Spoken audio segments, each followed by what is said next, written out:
और जब नेताओं का जन्मदिन हो तो उसकी अहमियत और भी बढ़ जाती है।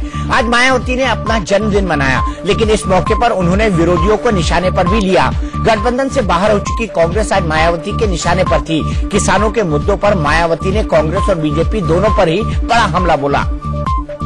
ये समझ लेना चाहिए कि केवल लोक लुभावन व झूठे वायदों एवं जुमलेबाजी आदि करने तथा गरीब मजदूर व किसान विरोधी एवं धन्ना सेठ समर्थक मानसिकता रखने वाले अब यहाँ किसी भी पार्टी की सरकार की दाल ज्यादा दिन तक गलने वाली नहीं है।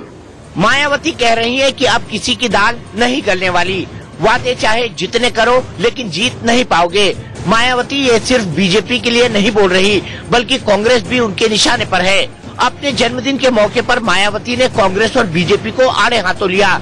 किसानों के मुद्दों पर मायावती ने न सिर्फ मोदी सरकार को घेरा, बल्कि एमपी, छत्तीसगढ़ और राजस्थान की नई सरकारों को भी कटघरे में खड़ा कर दिया। मायावती ने कहा कि विधानसभा चुनाव में 3 राज्यों में हुए चुनाव के परिणाम से बीजेपी ही नहीं बल्कि कांग्रेस पार्टी एंड कंपनी को भी सबक सीखने की जरूरत है। चुनाव परिणामों से साफ है कि सिर्फ जुमले और झूठे वादे करने वालों का अब टाइम नहीं है। कांग्रेस शासित राज्यों में शर्तों के साथ कर्ज माफी पर भी मायावती ने सवाल उठाए।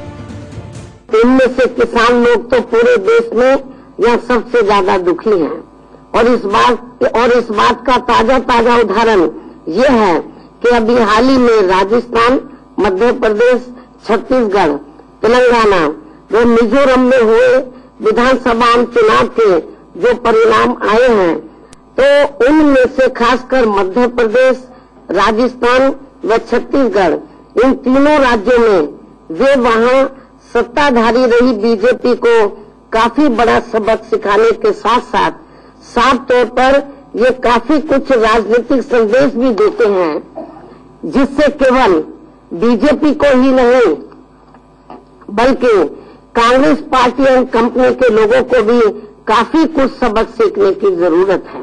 इसलिए कांग्रेस पार्टी की अभी बनी इन तीनों अर्थात राजस्थान, मध्य प्रदेश व छत्तीसगढ़ राज्यों की सरकारों पर तत्काल ही उंगली उठनी शुरू भी हो गई है और इनकी सरकारों के मंशा के संबंध में वहां पहला सवाल ये उठ खड़ा हुआ है कि कांग्रेस पार्टी की यहाँ बनी इन नई सरकारों ने किसानों की कर्ज माफी की सीमा दिनांक 31 मार्च 2018 की यानी कि 9 महीने पहले की तिथि क्यों निर्धारित की गई है। मायावती ने ये भी कहा कि देश में सबसे ज्यादा राज कांग्रेस पार्टी ने किया है। हमें 1984 में अपनी पार्टी बनानी पड़ी। हमारे बाद भी कई पार्टियां बनी, लेकिन उनकी सोच कांग्रेस पार्टी से कुछ अलग नहीं है। मायावती ने लोकसभा चुनाव में कांग्रेस एंड कंपनी को सबक सिखाने का दावा किया। मायावती ऐसा क्यों कह रही है वो भी समझ लीजिए। दरअसल बीजेपी किसानों की आमदनी दोगुनी करने का वादा करके सत्ता में आई थी। पीएम मोदी ने सत्ता में आने के बाद खेत से लेकर बाजार तक किसानों की पहुंच सुगम करने का दावा किया था, लेकिन तमाम दावों और घोषणाओं के बाद भी किसान मोदी सरकार से नाखुश दिखते हैं। चाहे तमिलनाडु के किसानों का प्रदर्शन हो या फिर मुंबई में लाखों किसानों का पैदल मार्च या फिर दिल्ली में किसानों पर हुआ लाठीचार्ज, ये सभी घटनाएं दिखाती है कि किसानों में सरकार को लेकर नाराजगी है। वहीं दूसरी तरफ कांग्रेस ने इसी बात को समझते हुए विधानसभा चुनाव में हाथ में गंगा जल लेकर 10 दिन में कर्ज माफी का वादा किया था। कांग्रेस ने वादे के मुताबिक 10 दिन में कर्ज माफी का ऐलान भी कर दिया, लेकिन उसमें शर्तें जोड़ दी। समय सीमा से लेकर सिर्फ कर्जे का कुछ ही हिस्सा माफ होगा। ऐसे में किसानों को बहुत ज्यादा राहत नहीं मिली। एमपी, राजस्थान की नई सरकारों में यूरिया किल्लत की तस्वीरों ने भी किसानों की बदहाली बयां की। ऐसे में मायावती समझती है कि लोकसभा चुनाव के मद्देनजर अगर किसानों को साथ दिया जाए तो उन्हें फायदा हो सकता है। आइए जरा पीएम मोदी और कांग्रेस अध्यक्ष राहुल गांधी के किसानों पर दिए गए बयान भी सुन लेते हैं। किसान की, कृषि की हर छोटी आवश्यकताओं पर विशेष रूप से हम ध्यान दे रहे हैं। प्राकृतिक आपदाएं, फ्लड हो, हैवी रेन हो, अकाल हो, ओले गिरे हो, किसान को प्रधानमंत्री फसल बीमा योजना के तहत सुरक्षित करने का काम हमारी सरकार ने सफलतापूर्वक किया है। हम आपके साथ खड़े हैं। भट्टा परसोल में लड़े, न्यामगिरी में लड़े, घबराओ मत, कांग्रेस पार्टी किसानों के साथ, मजदूरों के साथ डट के खड़ी रहेगी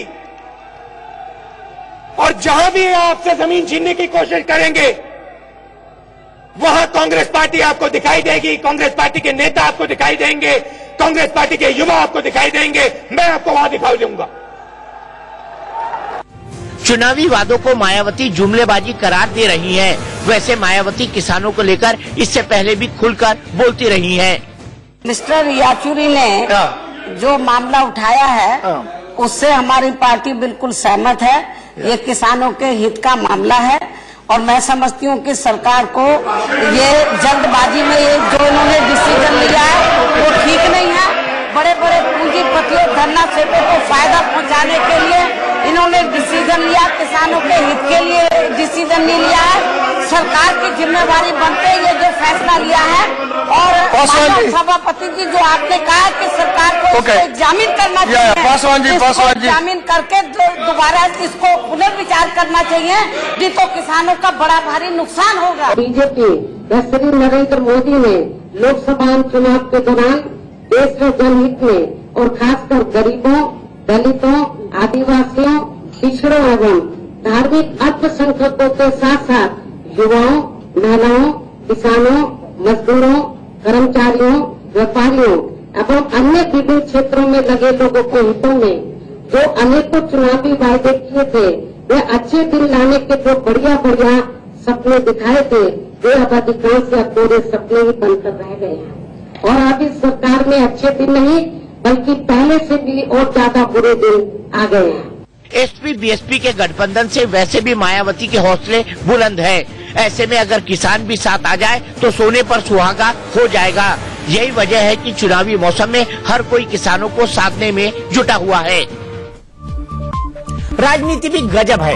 वोट के लिए जनता का दिल जीतना जरूरी है और उसके लिए जनता को खांचों में बांटना ही पड़ता है। अगला पिछड़ा अल्पसंख्यक बहुसंख्यक वाला खेल तो पहले से खेला जा रहा था। अब वोट बैंक का सबसे बड़ा मोहरा बना है किसान। किसानों का मसीहा बनने की होड़ मची है, लेकिन किसानों की परेशानी की जड़ की ओर कोई भी देखना नहीं चाहता।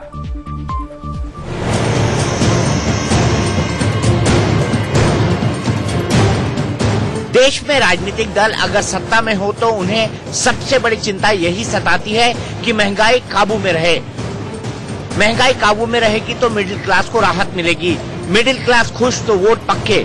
सरकार इसीलिए महंगाई के आंकड़े बताकर अपनी पीठ थपथपाती है, लेकिन अब महंगाई पर काबू पाने की कोशिश ही किसानों पर कहर बनकर टूट रही है। बाजार और किसानों के हितों का टकराव अब खतरनाक स्तर पर पहुंच गया है। ये हम नहीं कह रहे, सरकार के आंकड़े ही बता रहे हैं। वाणिज्य और उद्योग मंत्रालय ने दिसंबर 2018 के थोक महंगाई के आंकड़े जारी किए हैं। इसमें प्राइमरी फूड आर्टिकल्स यानी खाद्यान्नों की महंगाई -0.1% है। खाद्यान्नों की महंगाई दर निगेटिव होने का सीधा मतलब है कि थोक मंडियों में चावल, गेहूं, दाल के भाव कम हो रहे हैं। थोक मंडियों में अनाज बेचने किसान ही जाते हैं, तो खाद्यान्न की महंगाई दर निगेटिव होने का मतलब यही है कि किसानों को अपनी उपज की कीमत कम मिल रही है। खतरे वाली बात यह है कि खाद्यान्नों की थोक महंगाई दर लगातार छठे महीने निगेटिव है। इसका सीधा सा मतलब यही है कि लगातार 6 महीने से किसानों को मंडियों में अपनी उपज का दाम नहीं मिल रहा है। 2019 में किसानों पर सबकी नजर है। हर पार्टी अपने अपने हिसाब से किसानों का मसीहा बनने में जुटी है, लेकिन कोई भी किसानों को फसल का सही दाम देने की गारंटी का वादा करने को तैयार नहीं है। वजह बहुत साफ है, किसानों को उपज का वाजिब दाम मिलेगा तो महंगाई बढ़ेगी। महंगाई बढ़ेगी तो शहरों और कस्बों की जनता चैन से जीने नहीं देगी। नेताओं को लगता है कि किसानों को खुश करना आसान है, क्योंकि कंज्यूमर क्लास का कहर तो बीजेपी और कांग्रेस दोनों ने भुगता है। याद है 1998 में दिल्ली का चुनाव, जब प्याज की कीमतों ने बीजेपी को रुला दिया था और 2014 का नारा तो अब तक गूंज रहा है, बहुत हुई महंगाई की मार, अब की बार मोदी सरकार। महंगाई की मार राजनीतिक दलों की उम्मीदों पर भी पड़ती है, जबकि किसानों की बदहाली उन्हीं तक सीमित रहती है।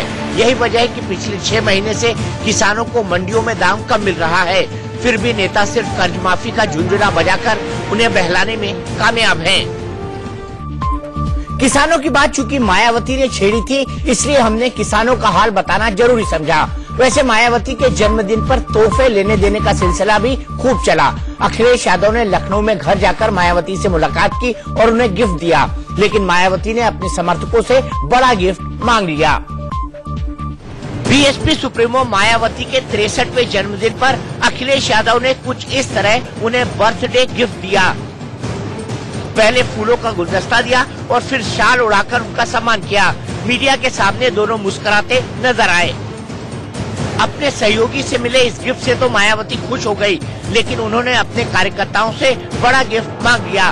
खुद मायावती की जुबानी ही सुनिए कि वो अपने समर्थकों से क्या तोहफा चाहती हैं। मेरे को ये भी मालूम है कि इस वर्ष मेरा जन्मदिन ऐसे मौके पर मनाया जा रहा है जब देश में शीघ्र ही लोकसभा के आम चुनाव होने वाले हैं और इस चुनाव में आबादी व सीटों की संख्या के हिसाब से भी देश के सबसे बड़े प्रदेश उत्तर प्रदेश में हमारी पार्टी ने अभी हाल ही में दिनांक 12 जनवरी को समाजवादी पार्टी के साथ गठबंधन करके ये चुनाव लड़ने का यहाँ फैसला लिया है, जिससे अब विशेषकर बीजेपी व अन्य विरोधी पार्टियों की भी नींद उड़ी हुई है। और वैसे भी अधिकांश यही प्रदेश ये भी तय करता है कि केंद्र में किसकी सरकार बनेगी और कौन देश का प्रधानमंत्री बनेगा। मायावती ने साफ साफ कह दिया कि यूपी ही देश का पीएम तय करता है। ऐसे में कार्यकर्ताओं को कोई कसर नहीं छोड़नी चाहिए। मायावती ने समर्थकों को समाजवादी पार्टी से तमाम गिले शिकवे भी खत्म करने को कहा। बीएसपी व सपा के भी लोगों से ये पुरजोर अपील करती हूँ कि वे इस चुनाव में अपनी पार्टी एवं देश में आम जनहित में अपने पुराने सभी गिले शिकवे भुला के वे अपने निजी स्वार्थों को भी किनारे करके तथा यह सभी विरोधी पार्टियों के साम दाम दंड भेद आदि अनेकों हथकंडों से भी सावधानी बरतते हुए अपने बने इस गठबंधन के सभी उम्मीदवारों को जरूर ऐतिहासिक कामयाबी दिलाएं। प्रधानमंत्री पद की दावेदारी को लेकर तो मायावती का नाम कई बार उठ चुका है। 12 जनवरी को अखिलेश यादव ने भी कहा था कि अगर यूपी में अगला पीएम बनता है तो उन्हें खुशी होगी। क्या कोई स्थिति बनेगी कि मायावती जी को आप प्रधानमंत्री के रूप में सपोर्ट करेंगे? आपको पता है कि मैं किसको सपोर्ट करूंगा और मैंने पहले भी कहा और आज फिर कहता हूं कि उत्तर प्रदेश ने हमेशा प्रधानमंत्री दिया है और हमें खुशी होगी कि उत्तर प्रदेश से फिर एक प्रधानमंत्री बने। अब मायावती ने खुद भी समर्थकों से लोकसभा चुनाव में जीत का तोहफा मांगकर ये संदेश दे दिया है कि 2019 में बीएसपी अपने लिए बड़ी भूमिका देख रही है। यूपी में मायावती और अखिलेश यादव को नया साथी भी जल्द ही मिल सकता है। आरएलडी के साथ सीटों पर उलझा पेच जल्द ही सुलझ सकता है। सीटों की लड़ाई को शांत करने की जिम्मेदारी खुद अखिलेश यादव संभाल रहे हैं। एसपी बीएसपी ने भले ही प्रेस कॉन्फ्रेंस में आरएलडी का जिक्र नहीं किया, लेकिन संकेत यही है कि जल्द ही आरएलडी भी गठबंधन का हिस्सा होगी। इंडिया न्यूज से खास बातचीत में आरएलडी नेता जयंत चौधरी ने कहा है कि सीटों को लेकर कोई झगड़ा नहीं है और जल्द ही तस्वीर साफ हो जाएगी। हमारे साथ आरएलडी नेता जयंत चौधरी बातचीत करने। जयंत जी, यूपी में गठबंधन हो चुका है सपा और बसपा, आरएलडी अपने आप को कहां पा रहा है? आरएलडी हम लोग अपनी मेहनत कर रहे हैं और हमें उम्मीद है कि एक प्रभावी गठबंधन बनेगा। तो आप लोग ने जो सीटों की बातचीत हो रही थी, सीटों को लेकर के समझौता हो रहा था, अखिलेश से आपने मुलाकात भी की, तो कहां तक बातचीत बनी? थोड़ा समय दीजिए ना। हम सबके रिश्ते एक दूसरे के साथ अच्छे हैं, ताल्लुकात अच्छे हैं और आगे भी रहेंगे और कोशिशें चल रही हैं। मैं इतना ही कह पाऊंगा। कितनी सीटों की आपकी मांग है? कोई सीटों का मसला नहीं, तय करेंगे। तो जिस प्रकार चौधरी अजीत सिंह जी सही उचित फैसला लेंगे। कर्नाटक में राजनीतिक ड्रामा आज भी जारी रहा। बेंगलुरु में कांग्रेस ने अपने विधायकों को इकट्ठा करके एकजुटता की नुमाइश की, तो उधर बीजेपी के विधायकों को हरियाणा के मेवात में एक रिजॉर्ट में ठहराया गया है। डर दोनों खेमों में है कि कहीं उनके विधायकों की निष्ठा का शिकार न हो जाए।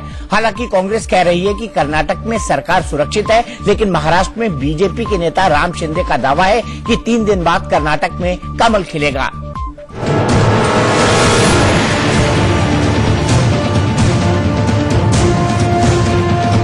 कर्नाटक में कांग्रेस जेडीएस गठबंधन की सरकार पर ग्रहण मंगलवार को भी खत्म नहीं हुआ। बेंगलुरु में आज कांग्रेस ने अपने विधायकों की बैठक बुलाई। इसका मकसद सिर्फ ये दिखाना था कि कांग्रेस के विधायक एकजुट हैं। वहीं बीजेपी के 102 विधायक सोमवार से ही दिल्ली से सटे हरियाणा के मेवात के एक होटल में डेरा डाले हुए हैं। कांग्रेस के विधायकों से रायशुमारी के बाद कर्नाटक सरकार में मंत्री और कांग्रेस के सबसे बड़े संकट मोचक डीके शिवकुमार और पूर्व मुख्यमंत्री सिद्धारमैया ने दावा किया कि कर्नाटक में जेडीएस गठबंधन की सरकार पर कोई संकट नहीं है। The government, being stable or not stable today? Pardon? How critical is the government will be stable. It will be for 5 years under the leadership of Mr. Kumaraswamy. They have tried some people, but they have failed. They are offering huge money. विधायकों की खरीद फरोख्त का आरोप BJP पर है। कांग्रेस के 3 विधायक मुंबई में बीजेपी नेताओं के साथ देखे गए हैं। फिर भी बीजेपी अपने विधायकों को कर्नाटक से दूर दिल्ली के पास क्यों रखे हुए है, ये बात किसी के गले नहीं उतर रही। बीजेपी ने कर्नाटक के अपने सभी विधायकों को अगले 2 दिन तक मेवात के होटल में ही डटे रहने को कहा है। माना जा रहा है कि खतरा बीजेपी को भी है कि कहीं ऑपरेशन कमल पार्ट 2 में उल्टा रिएक्शन न हो जाए। जो जंग जो चल रहा है कांग्रेस जेडीएस के अंदर, इस जंग के पीछे जो मुख्य कारण है सत्ता, और सत्ता को बांटने का और सत्ता का मजा लेने का।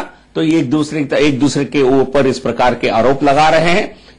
यदि ये स्टेबल स्थायी सरकार नहीं चला सकते हैं, मेरा उनके लिए आग्रह होगा, मेरा उनके लिए नसीहत होगा, अब सरकार छोड़िए। कर्नाटक में मौजूदा नाटक को ऑपरेशन कमल पार्ट 2 क्यों कहा जा रहा है, ये भी समझ लीजिए। कर्नाटक में कांग्रेस और जेडीएस गठबंधन के पास 118 विधायक हैं, जो बहुमत से सिर्फ 5 ज्यादा हैं। कर्नाटक में कांग्रेस जेडीएस गठबंधन को 2 निर्दलीय विधायकों का समर्थन था, लेकिन दोनों विधायकों आर शंकर और एच नागेश ने कुमारस्वामी सरकार से समर्थन वापस ले लिया है। कर्नाटक में आज मकर संक्रांति है। ये संक्रांति के दिन में बदलावन चाहिए सरकार में। ये अच्छे तरफ से सरकार होना चाहिए, इसलिए मैं क्या सपोर्ट किया, वो सपोर्ट को मैं विड्रा कर रहे आज। I experienced it's a suffocating atmosphere, so I decided to go with BJP to install a stable government and to see that the government performs better than the coalition. Karnataka के इस नाटक को operation कमल part 2 क्यों कहा जा रहा है, ये समझने के लिए आइए आपको बताते हैं कि ऑपरेशन कमल क्या था। 2008 में बीजेपी को 110 सीटें मिली थी, जो बहुमत से 3 कम थी। बीजेपी ने तब 6 निर्दलीय विधायकों के समर्थन से सरकार बनाई। निर्दलीय विधायकों पर निर्भर न रहना पड़े, इसके लिए बीजेपी ने कांग्रेस जेडीएस में सेंध लगाई। येदियुरप्पा ने कांग्रेस के 4 और जेडीएस के 3 विधायकों से इस्तीफा दिलवाया।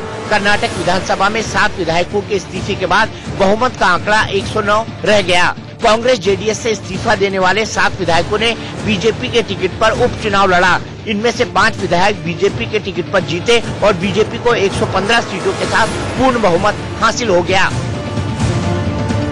सूत्रों का कहना है कि कांग्रेस और जेडीएस को डर है कि बीजेपी 2008 की तरह राजनीतिक दांव खेल चुकी है।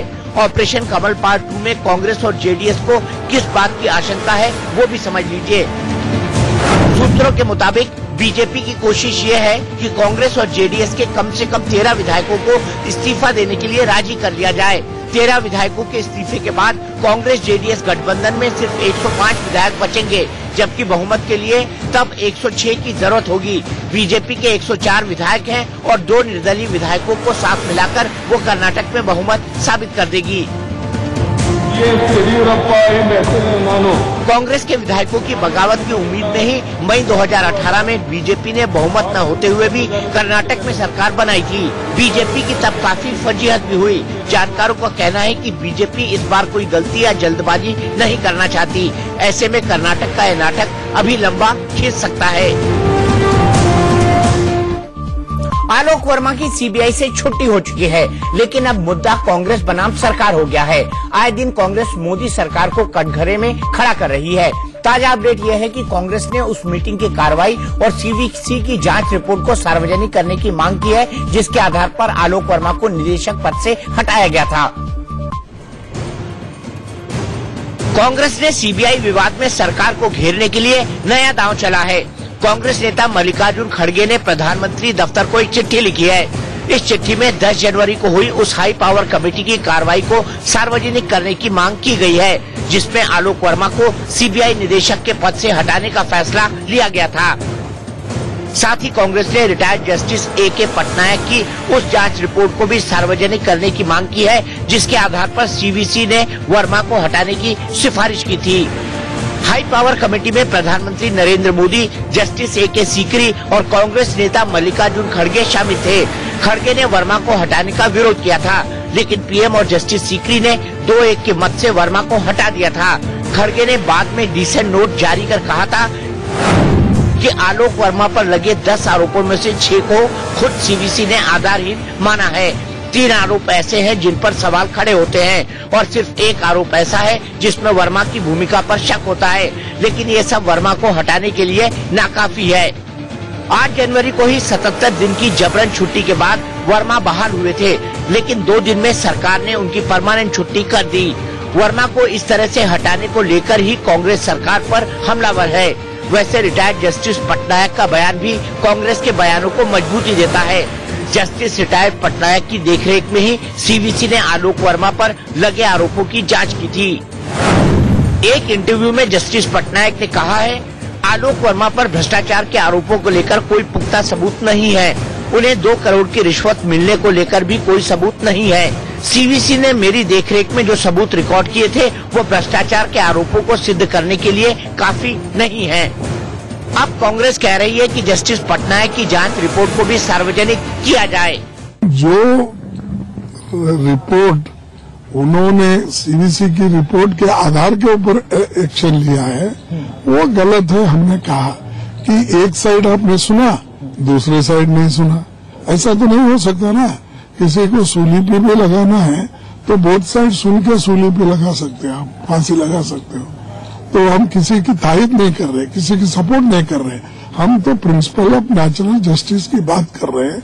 अगर आप प्रिंसिपल ऑफ नेचुरल जस्टिस में विश्वास रखते हो तो आप उनको भी मौका देना चाहिए था और पटनायक साहब की रिपोर्ट रखना चाहिए था।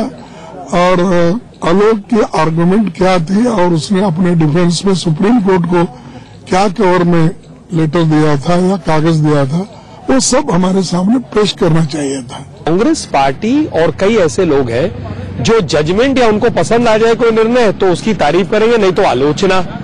और दूसरी बात है, राजनीतिक दल होके एक अफसर या जजमेंट्स या इनके आधार पर राजनीति करने की आवश्यकता क्यों पड़ रही है? मतलब क्या अपनी राजनीति डायरेक्टली नहीं कर सकते? मतलब एक अफसर की नियुक्ति हटाने के आधार पर ही उनकी राजनीति चलेगी? कमाल है कि कांग्रेस पार्टी को भी अब एक अफसर की नियुक्ति हटाने का कंधा चाहिए अपनी राजनीति के लिए। दरअसल कांग्रेस सीबीआई विवाद को राफेल डील से भी जोड़ती रही है। कांग्रेस कह चुकी है कि वर्मा राफेल डील से जुड़े मामलों की जांच कर रहे थे, इसलिए उन्हें हटा दिया गया। चुनावी साल में देश की सबसे प्रमुख जांच एजेंसी पर मचे बवाल में कई सियासी मकसद भी छुपे हुए हैं। जेएनयू में 3 साल पहले देशद्रोही नारे लगाने के मामले में पुलिस की चार्जशीट पर राजनीति जारी है। बीजेपी और केंद्र सरकार का दावा है कि दिल्ली पुलिस ने ठोस सबूतों के आधार पर चार्जशीट दाखिल की है। वहीं विरोधी दलों के नेता आरोप लगा रहे हैं कि ये बीजेपी की चुनावी चाल है। 2014 में कांग्रेस ने उस वक्त अफजल गुरु को 28 नंबर से उठा के फांसी लगाई, क्योंकि वो समझते थे कि बीजेपी को हम लताड़ेंगे और उस पे हमें लोग जो है वोट देंगे। और आज बीजेपी दूसरा कार्ड खेल रही है। कुछ एक तो कन्हैया को, उमर खालिद को, उसके अलावा कश्मीर की 7-8 बच्चों के खिलाफ उन्होंने चार्जशीट निकाला है, जो मैं समझती हूँ दूसरे इलेक्शन का एक जो 2019 में इलेक्शन होने वाले हैं उसके सिलसिले की एक कड़ी है, जिस तरह अफजल गुरु 2014 इलेक्शन की एक कड़ी थी। ये बिल्कुल गलत है, ये नहीं होना चाहिए और इसके नतीजे जो है बहुत खराब हो सकते हैं। जिन लोगों ने देश विरोधी नारे लगाए उनके खिलाफ सख्त कार्रवाई होनी चाहिए, उनके खिलाफ हम नहीं खड़े हैं। आप इस चीज को मिक्स मत कीजिए।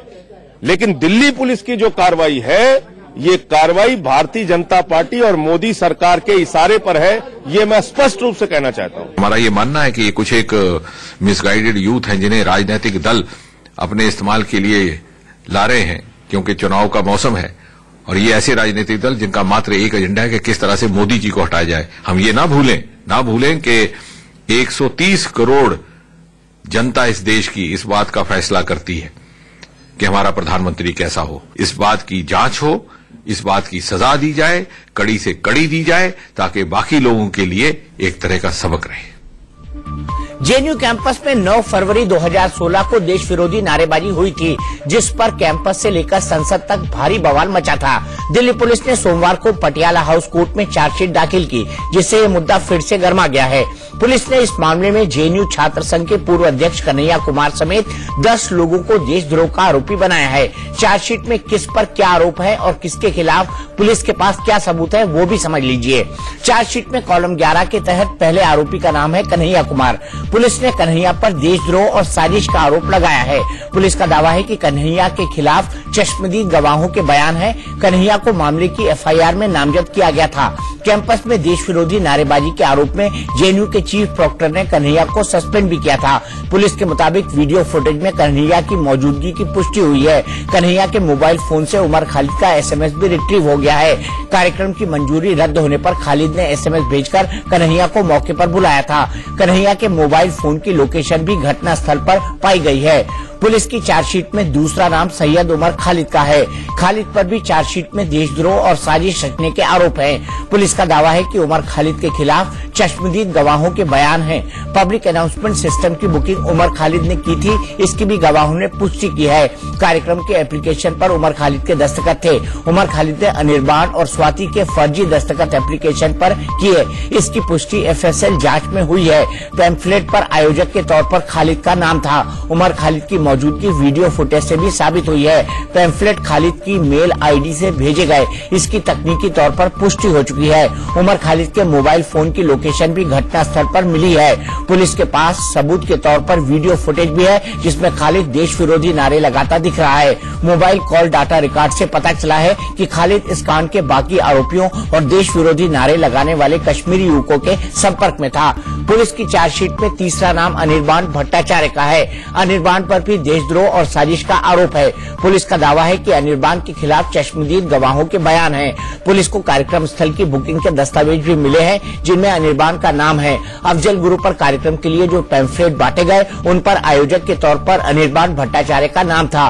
घटना स्थल के वीडियो फुटेज में अनिर्बाण की मौजूदगी साबित हुई। अनिर्बाण की मेल आईडी पर कार्यक्रम से जुड़े पैम्फलेट मिले। अनिर्बाण के मोबाइल फोन की लोकेशन भी घटना स्थल पर मिली। वीडियो फुटेज में अनिर्बाण भट्टाचार्य भी देश विरोधी नारेबाजी करता दिखा है। आगे बढ़ते हैं। आज दिल्ली में सेना ने अपना दमखम दिखाया। मौका था सेना दिवस का। मंच से सेना प्रमुख जनरल बिपिन रावत ने पाकिस्तान को हद में रहने की हिदायत भी दे डाली।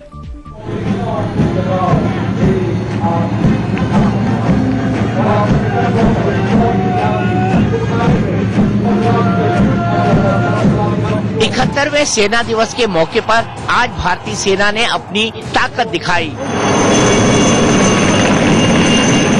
दिल्ली में सेना के जवानों और अफसरों की जांबाजी दिखी। पूरे दमखम के साथ सेना ने परेड निकाली।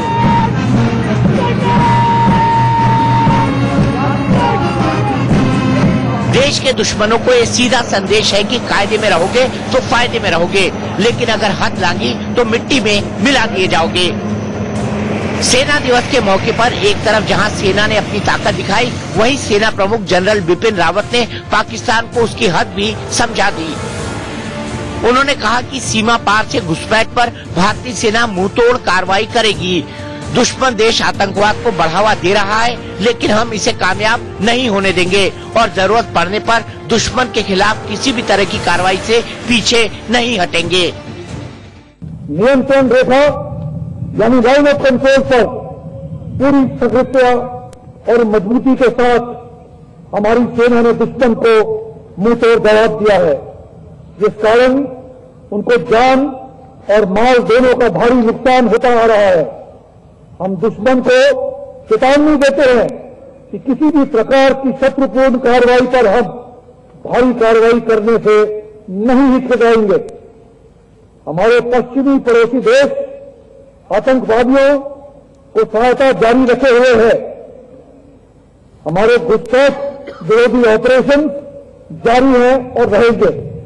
मैं आप सभी को आश्वस्त करता हूं कि हम दुश्मन पर नैतिक प्रभुत्व बनाए हुए हैं और आगे भी बनाए रखेंगे।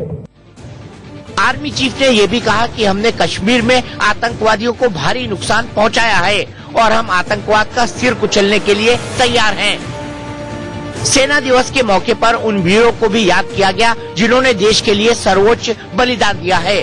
हर साल 15 जनवरी को आर्मी डे मनाया जाता है। आज ही के दिन 1949 में फील्ड मार्शल के.एम. करियप्पा ने जनरल फ्रांसिस बुचर से भारतीय सेना की कमान ली थी। जनरल फ्रांसिस बुचर भारत के आखिरी ब्रिटिश कमांडर इन चीफ थे, जबकि फील्ड मार्शल के.एम. करियप्पा भारतीय आर्मी के पहले कमांडर इन चीफ बने थे। आर्मी डे पर ही पाकिस्तान की नापाक हरकतें भी सामने आईं। पाकिस्तान ने हीरानगर सेक्टर में फायरिंग की। इस फायरिंग में बीएसएफ का एक अफसर घायल हो गया है। प्रधानमंत्री नरेंद्र मोदी आज केरल के कोल्लम पहुंचे। पीएम मोदी ने वहां नेशनल हाईवे 66 पर बने कोल्लम बाईपास का उद्घाटन किया। इस मौके पर प्रधानमंत्री ने सालों से बन रही परियोजनाओं पर चिंता व्यक्त की और लोगों को इतने लंबे समय से लटके प्रोजेक्ट के लाभ से वंचित रखने को अपराध करार दिया। इस दौरान उन्होंने सबरीमला मुद्दे को लेकर केरल की एलडीएफ सरकार पर जमकर हमला बोला। ओडिशा के बालंगीर में रैली के दौरान पीएम नरेंद्र मोदी ने एक बार फिर विपक्षियों पर जमकर निशाना साधा। यूपी में एसपी बीएसपी गठबंधन पर इशारों में हमला करते हुए पीएम मोदी ने कहा कि मोदी को रास्ते से हटाने के लिए ये लोग एक होने लगे हैं। उन्होंने कहा कि ये चौकीदार गरीबों की कमाई लूटने वाले हर खेल को बंद कर ही रुकेगा। भाइयों बहनों, 90,000 करोड़ रुपया जो लूट रहे थे उसको मैंने रोका है। वो मुझसे बदला लेने की फिराक में है। आज देश में यही तो हो रहा है और इसलिए तो मोदी के खिलाफ झूठे आरोप लगाए जा रहे हैं, साजिशें की जा रही है।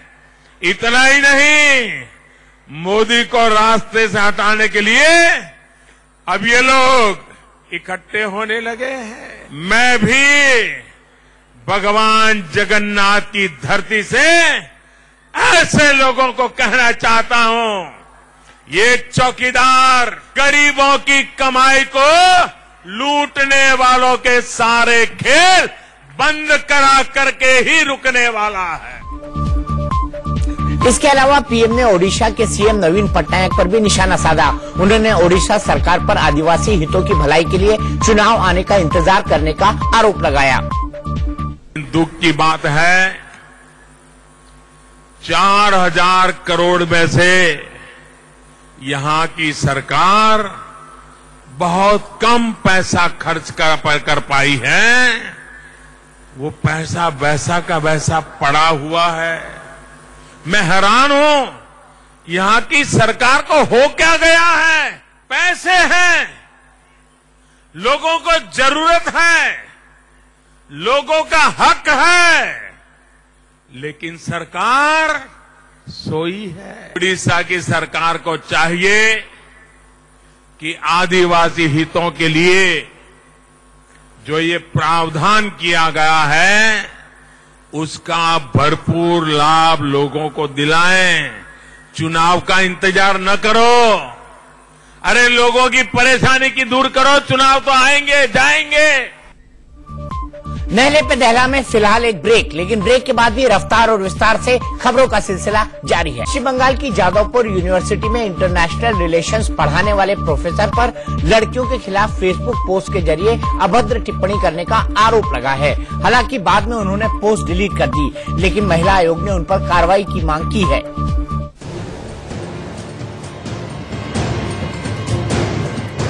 पश्चिम बंगाल की जादवपुर यूनिवर्सिटी के एक प्रोफेसर की फेसबुक पोस्ट को लेकर विवाद खड़ा हो गया है। जादवपुर यूनिवर्सिटी के प्रोफेसर कनक सरकार ने फेसबुक पर वर्जिन वाइफ की अहमियत समझाते हुए एक पोस्ट लिखा।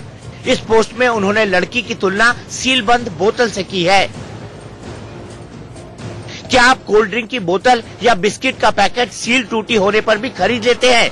वर्जिन लड़की में बहुत से मूल्य होते हैं, जैसे कल्चर, सेक्सुअल हाइजीन। हालांकि जब पोस्ट को लेकर उनकी आलोचना हुई तो उन्होंने पोस्ट डिलीट कर दी। सफाई देते हुए उन्होंने लिखा कि मैंने पोस्ट में अपने निजी विचार लिखे। सुप्रीम कोर्ट ने आईटी एक्ट के सेक्शन 66A को वापस ले लिया है और सोशल मीडिया पर अभिव्यक्ति की आजादी का अधिकार दे दिया है। मैंने किसी व्यक्ति के खिलाफ बिना किसी सबूत के नहीं लिखा है। मैं सोशल रिसर्चर हूं और समाज की भलाई के लिए लिख रहा हूं। मैंने महिलाओं के समर्थन में कई पोस्ट लिखे हैं। इस बीच उनके पोस्ट के स्क्रीनशॉट्स तेजी से शेयर किए जाने लगे। हालांकि छात्रों ने उनके बयान की निंदा की और प्रोफेसर कनक सरकार पर कार्रवाई किए जाने की मांग की। Sometimes he in his classes and sometime in Facebook post he shares some patriarchal thoughts and which affects actually which attacks on the female. विवादित फेसबुक पोस्ट पर राष्ट्रीय महिला आयोग ने भी संज्ञान लिया। राष्ट्रीय महिला आयोग ने पश्चिम बंगाल के डीजीपी को प्रोफेसर के खिलाफ केस दर्ज कर कार्रवाई करने की मांग की। नागा सन्यासियों की अगुवाई में 13 अखाड़ों के शाही स्नान के साथ प्रयागराज में कुंभ मेले की शुरुआत हो गई। माना जा रहा है कि कुंभ के पहले शाही स्नान में करीब 1 करोड़ श्रद्धालुओं ने संगम में डुबकी लगाई।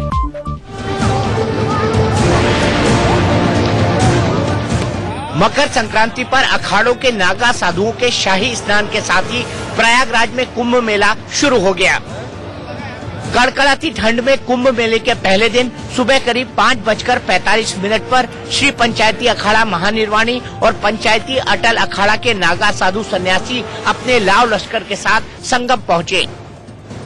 आनंद अखाड़ा के शाही स्नान के बाद नागा साधुओं के सबसे बड़े अखाड़े श्री पंच दशानन जूना अखाड़ा, श्री पंच दशानन आह्वान अखाड़ा और श्री शंभू पंच अग्नि अखाड़ा के साधु सन्यासियों ने शाही स्नान किया। इसके बाद बाकी अखाड़ों ने बारी बारी से स्नान किया। इसके लिए उन्हें आधे से पौन घंटे तक का समय दिया गया। कुंभ के पहले शाही स्नान की तस्वीरें आप तक पहुंचाने के लिए इंडिया न्यूज की टीम भी प्रयागराज पहुंची और वहां से आपको दिन भर की तस्वीरें दिखाई। अपनी शाही पेशवाई में सवार होकर तमाम अखाड़ों के साधु संत इस वक्त धीरे धीरे त्रिवेणी के घाट की ओर रुख कर रहे हैं। आप देखें कि अलग अलग जो है ये अखाड़ों की शाही पेशवाई है और धीरे धीरे ये सभी साधु संत त्रिवेणी के घाट की ओर अग्रसर हैं। इस कुंभ में पहली बार किन्नर अखाड़े ने भी शाही स्नान में शिरकत की। किन्नर महामंडलेश्वर लक्ष्मी नारायण त्रिपाठी की अगुवाई में संगम तट तक नाचते हुए पहुंचे किन्नरों की तस्वीरें भी सामने आई हैं। इस बीच कुंभ मेले के पहले दिन नागा सन्यासियों का शाही स्नान देखने के लिए भारी तादाद में लोग उमड़े। इस दौरान उन्होंने भी संगम में डुबकी लगाई। मेला प्रशासन के मुताबिक सुबह 7 बजे तक करीब 12 लाख श्रद्धालुओं ने संगम में स्नान किया। वहीं 11 बजे तक ये आंकड़ा 67 लाख तक पहुंच गया। कहा जा रहा है कि पहले दिन शाही स्नान के दौरान करीब 1 करोड़ लोगों ने संगम में स्नान किया। वहीं पोंगल के मौके पर तमिलनाडु के मदुरई में सांडों को काबू में करने की खेल जलीकट्टू का आयोजन किया गया।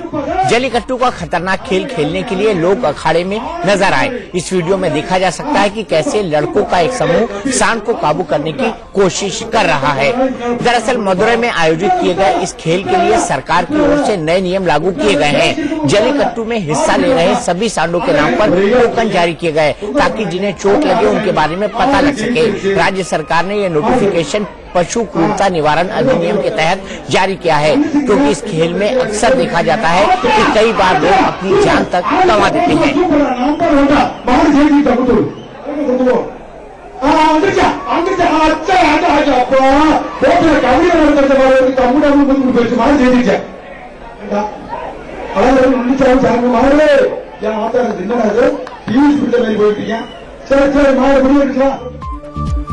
नहले पे दहला में आज के लिए इतना ही। आगे देखिए दमदार 10 रवि शर्मा के साथ।